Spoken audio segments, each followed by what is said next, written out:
en 2019, en novembre, par une journaliste qui s'appelle Adjoint et qui a révélé tout ce qui se passait depuis au moins 30 ans au centre du don des corps de la fac de médecine, au 5e étage de la rue des Saints-Pères, donc un endroit très prestigieux, une fac de médecine magnifique, soi-disant le temple européen de l'anatomie.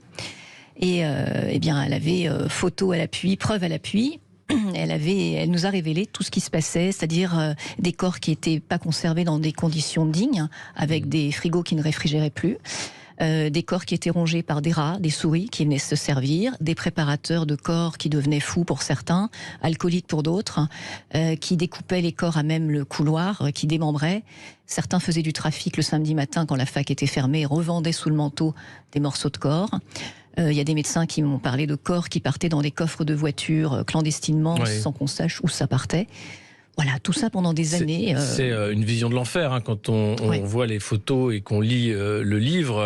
On parle d'un 5e étage qui ressemble à une porte de l'enfer, avec une odeur pestilentielle, ces frigos qui ne fonctionnent pas, des préparateurs qui jouent au foot avec les têtes des morts, des trafics de membres de corps humains, et un non-respect total du corps, avec, comme vous le dites, des préparateurs qui étaient au bord de la folie, puisque les conditions de travail étaient affreuses. Certains étaient alcooliques. Ils sentaient la mort toute la journée, avec une certaine omerta finalement sur ce qu'il s'y passait, puisqu'il y a eu des lanceurs d'alerte pendant ces 30 années qui ont sonné la porte des responsables de l'université Paris Descartes au cœur de Paris pour dire qu'il y avait vraiment quelque chose qui ne fonctionnait pas. Et à chaque fois, les dossiers ont été enterrés, il ne s'est rien passé. Bien sûr, ça a arrangé certainement beaucoup de gens. Donc effectivement, il y a eu des sociétés d'audit qui sont venues, il y a eu des médecins qui sont passés, qui ont dit « Attendez, c'est pas possible cette histoire ». Bon, il y a eu des démissions du coup au comité d'éthique, Monsieur Douard qui est parti. Voilà, plusieurs personnes ont dit bon, nous on cautionne pas ce qui se passe, comme vous faites rien, on s'en va. Bon, mais tout ça, et alors Et alors rien. Il s'est rien passé. Personne n'a rien fait. Tout le monde était au courant parce que de toute façon. Quand à l'époque j'entendais Axel Kahn qui disait qu'il savait rien. Axel Kahn qui était en charge de l'université Paris Descartes et qui a fait la sourde oreille, il dit qu'il lui n'était pas du tout au courant et tombait de sa chaise. Et que c'était tellement grand dans l'université qu'il ne pouvait pas visiter tous les services.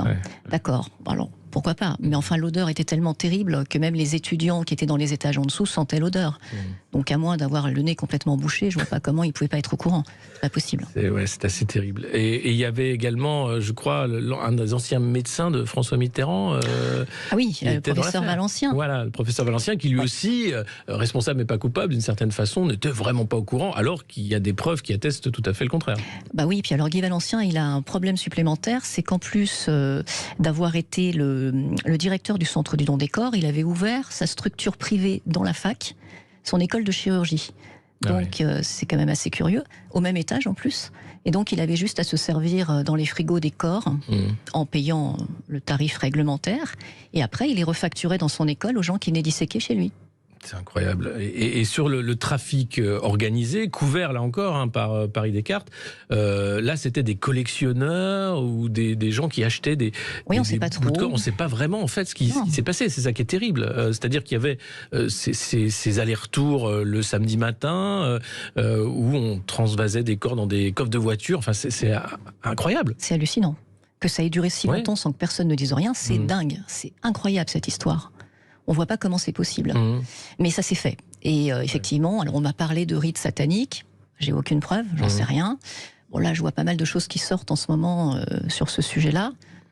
Peut-être que c'est vrai, je ne sais pas. On m'a parlé surtout de dissection sauvage, entre guillemets. C'est-à-dire pour s'amuser Non, de professionnels qui ne pouvaient pas avoir de corps autrement que par le trafic. Voilà.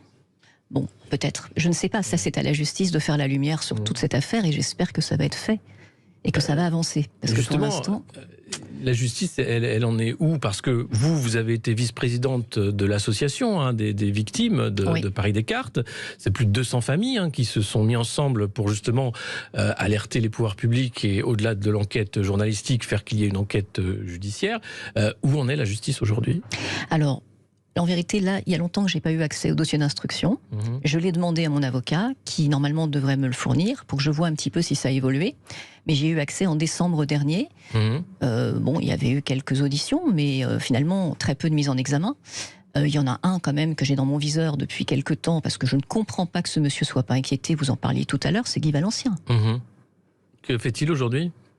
Eh ben vu l'âge qu'il a, je pense qu'il est en retraite. Mais il n'y a pas si longtemps, il opérait encore à Montsouris, me semble-t-il, puisqu'il est urologue.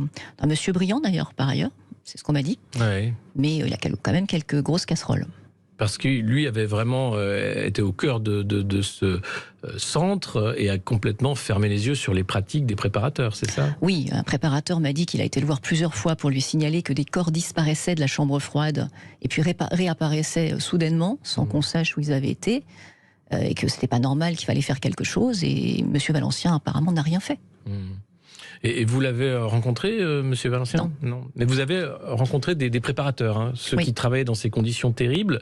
Qu'est-ce qu'ils vous ont dit ? Enfin, quel était leur témoignage quand vous avez été face à face à ces gens qui faisaient finalement de l'horreur leur quotidien ? Alors, il n'y en a pas eu des tonnes, déjà. Et je pense surtout à l'un d'eux qui m'a donné des témoignages vraiment très précieux. Et qui était bouleversé par tout ça, donc qui a d'ailleurs fini en burn-out, lui, et qui est parti de Descartes, et qui avant avait travaillé dans d'autres structures où c'était correct. Et il m'a dit, j'ai compris tout de suite dans quoi je mettais les pieds. J'ai essayé d'alerter, de remettre de l'éthique où il n'y en avait pas. Je me suis plusieurs fois interposée quand il y en avait qui voulaient faire des bêtises avec des corps. Et au bout d'un moment, c'était trop, il a lâché. Oui, parce qu'on parle de scènes de foot avec des têtes, de préparateurs qui poignardent des cadavres juste pour se défouler, de colliers d'oreilles, mais c'est fou, ces gens-là étaient fous. C'est incroyable. On peut se demander s'ils sont très sains d'esprit.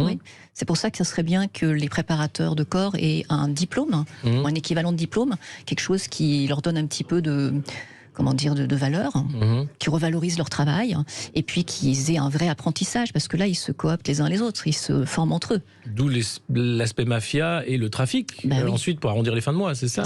Oui, parce que c'était eux qui profitaient directement de ce trafic, les préparateurs ? Oui, certains, oui, il y en a un notamment, alors lui, c'est sûr qu'il s'est fait plein d'argent en trafiquant, oui. Et c'était le responsable des préparateurs ? Enfin, on sait qui est cette personne ? Il n'était pas responsable, oui, on sait qui il est, oui, tout à fait. C'était pas le responsable, c'était un préparateur qui a fait une longue carrière à Descartes et qui s'en est mis plein les poches, ça c'est sûr. Ça partait par rapport au fait que je vous suis. Alors pour savoir, Bajned, vous savez ce que c'est, évidemment, c'est vous qui l'avez donné.